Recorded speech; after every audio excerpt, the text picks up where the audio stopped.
Well, thank you, Paula. I was genuinely wondering how you would ever get this group of friendly and enthusiastic people to stop talking once you gave them permission to start. But I'm very happy that you did. It's such a pleasure to be here this afternoon on a day when Dick Manning and Jorge Barone and NERP and Bob Ferguson and the State Attorney General's office are all being so rightly honored. It's a real pleasure for me to be joined by some of my colleagues here at Microsoft, people who have been so involved in working with all of you and championing legal aid here and across the country. Dave Heiner, Rima Alaili, Beth Henderson, Sam Palka, and a number of others. We come together at a fascinating time. And I think sometimes people look at large companies here, elsewhere, companies like Microsoft, and they find us turn up at events like these, and sometimes they ask, why are you here? Why do you care about these issues? And whenever I'm asked that question, I often remind people that one of the reasons we care so much about legal aid here at home is because we see how the law and justice systems work all around the world.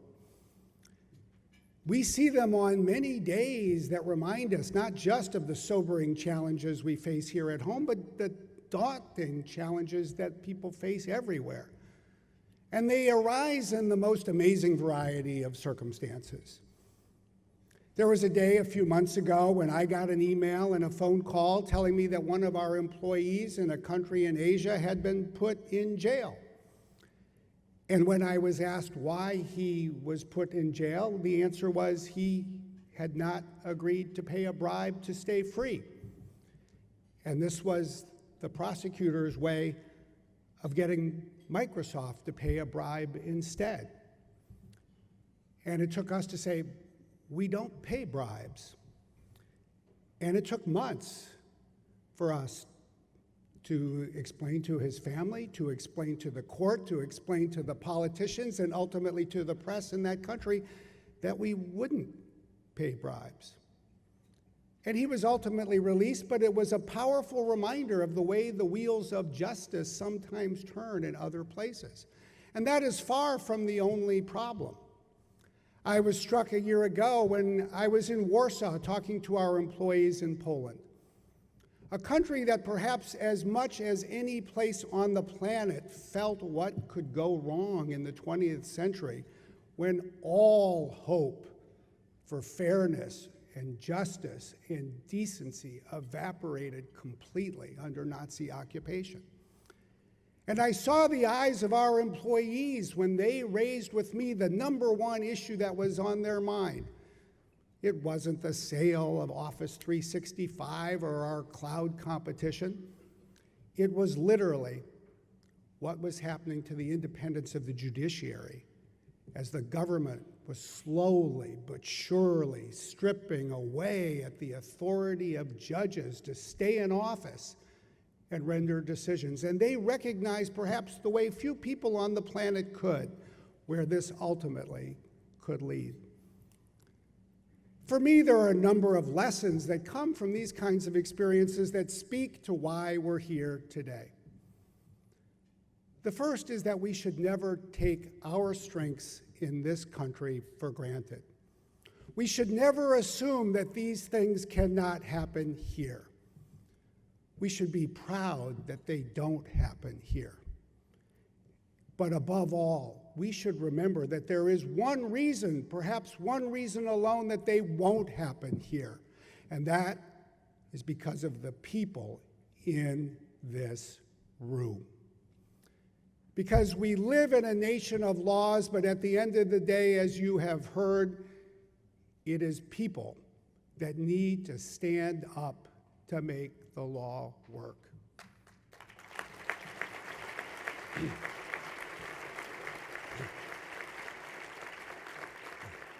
I'm always proud to come back home, to live in a country and know that the doors of America's courthouses literally are open to all comers. But as you heard and as we all know so well, one's prospects of success are very dim if you can't walk through the door of a courthouse side by side with a lawyer.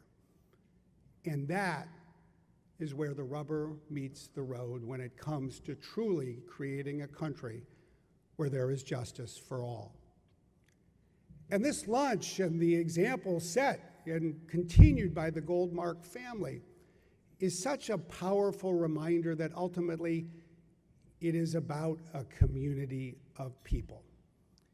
It is a community that needs leadership and it needs involvement by so many.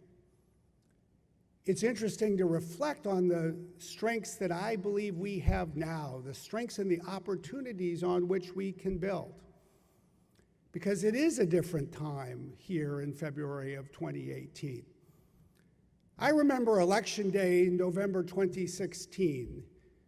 You know, it was only 15 or 16 months ago. It feels like a different time.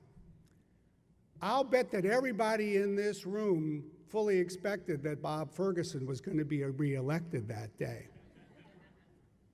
But I don't know if any of us appreciated that he was being reelected to what was going to be a new and different job. Bob got a different job that day. And as you heard, he took on the new job he was given, and he rose to the challenge. And he showed not just the attorneys general of the United States what that new job required, but I think he showed something to all of us as well. We all got a new job. Jorge and his team rose to the new job. And even though they had been so literally on the front lines of protecting immigrants here in the Northwest for so many years, none of us could have imagined that day how much more challenging and how much more important that new job would become. And when we think about where we are today as a community and where we can go in the future, I think it's exciting to think about these examples. I actually don't think that today is a day for celebration. I think Bob and Jorge put it very well. But it is absolutely a day for inspiration. Because I think that we all have the opportunity to play leadership roles in a region that has great leaders. In public service, like Bob and like Dan Satterberg. In the civil aid community, like Jorge and like so many of the rest of you. I'm proud of the fact that the law firms of the region have been trailblazers in this space, not just for years, but for decades. And I'm proud that over the last decade or two, those of us in the business community have been able to join their ranks.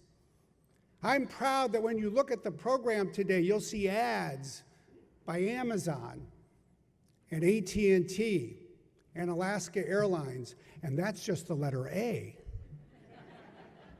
More and more, we have companies from across the business community who have joined this important community.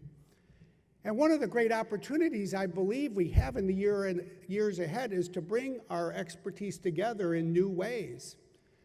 When you think about the challenges facing legal aid, I would argue that there's very few parts of the economy where there is a more persistent gap year after year after year between the demand for legal services and the supply of lawyers able to fill it.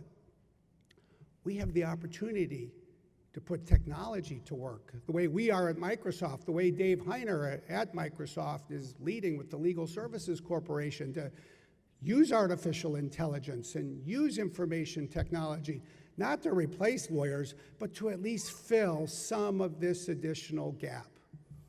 Because when we combine the leadership that we have with now the technological expertise that resides in this region, we can do some exciting things that perhaps cannot be matched anywhere else.